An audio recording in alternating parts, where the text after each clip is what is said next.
What's up, beautiful people? I'm Ryan, and today we need to talk about my workshop. It's been really hard getting started with any of my projects lately. From the need to pick up everything every day to bending down to the ground to do anything mechanical, it's been really difficult to find some serious momentum whenever a project is just getting started. Living in an apartment, I have to be really conscious about the alterations I make to the space. Hanging the pegboard is about as ambitious as I can get with making structural changes to the space. Another major consideration is I have neighbors on both sides, so I have to consider the noise and the time that I do any of these projects. So setting up things and it taking a long time to set those things up could lead me into late nights, and I can't make a lot of noise, and I have to pick up everything before I'm done for the night. In the past, I've gotten around these problems by setting up a small red plastic table. I had the thing since college, I've cut on it, I've tried to clamp things to it unsuccessfully,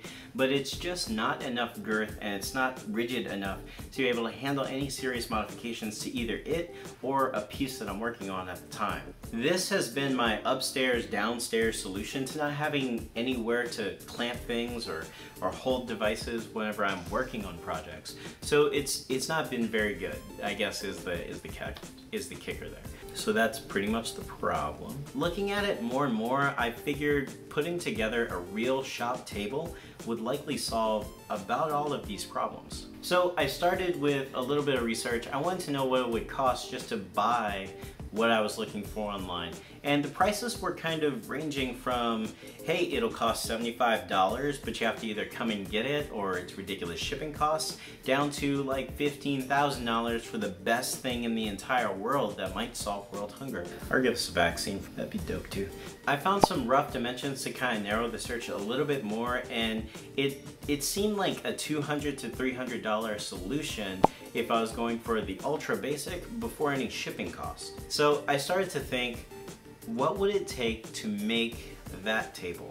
And after looking into it a little bit and understanding that wood is pretty cheap, not much. So in this video, we talk mainly about what it takes to put together a plan to build something of this scale for a first-timer. My process is not 100% defined and a rule, it's just how I think through problems like this in order to figure out what solutions I can propose that get me where I would like to be. Now, before you click away, this is not a how to design in Fusion 360. This is more of a design process that I go through in order to get a final design drawing for the table that I'm going to be putting together. The first step for this project is coming up with a very rough plan. I started out by just doing some sketches of what I think it should look like based off some reference drawings, some videos I watched of other people putting it together.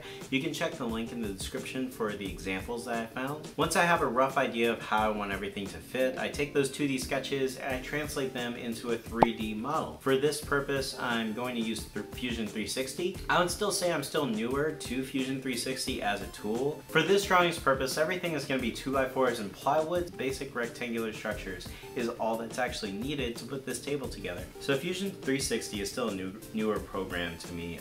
Starting to get more comfortable with it, the commands, and getting a little bit faster. The only way to get better is application, application, application. Since this project will be in the shop and away from my computer, it seemed like a good idea to come up with some proper design drawing. Something about having paper available right in front of you for markups and scratch-ups and alterations makes the whole build process a little bit easier to me. The way I view design drawings is that they're just a translation from the 3D model into 2D instructions for someone to be able to put everything together.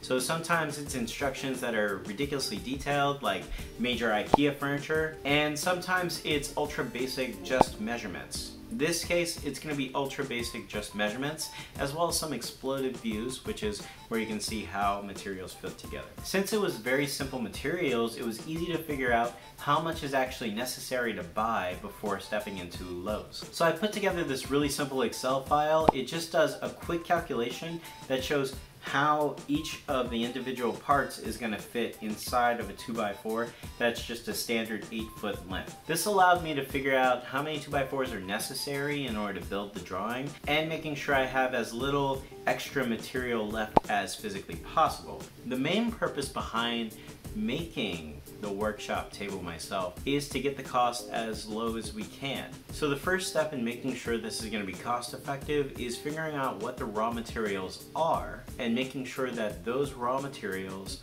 come under what I was seeing earlier, which is like $200 to $300. If I can get a table in about $100 in that range, then we'd be golden.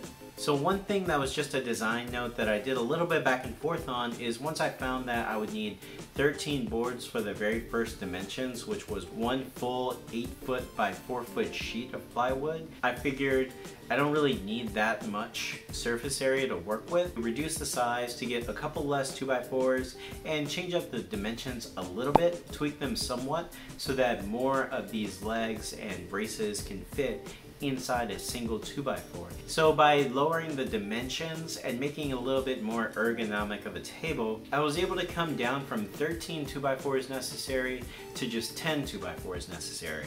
And that got me a lot less wasted material as well. So adjusting the model and adjusting the drawings to match what we have now, I finally came out with these final design drawings, and you can check those out in a PDF in the description down below. I do have this table right now. You've seen it in a couple of the videos I've put up. It's been phenomenal. It's the perfect height for me. I can get leverage on anything that I'm working on, as well as it's a lot of space, so I have enough space to flow out and get everywhere I need, and it holds so much junk. It's unbelievable. Thank you so much for watching. If you want to subscribe, go ahead and hit the subscribe button down below. It helps me out a lot. And hit the notification bell if you want to get all the updates on our fitness, finance, and family-centered goals. I've been Ryan. You've been awesome. Thank you so much for watching. I will talk to you later. I got a project to get back to. Bye.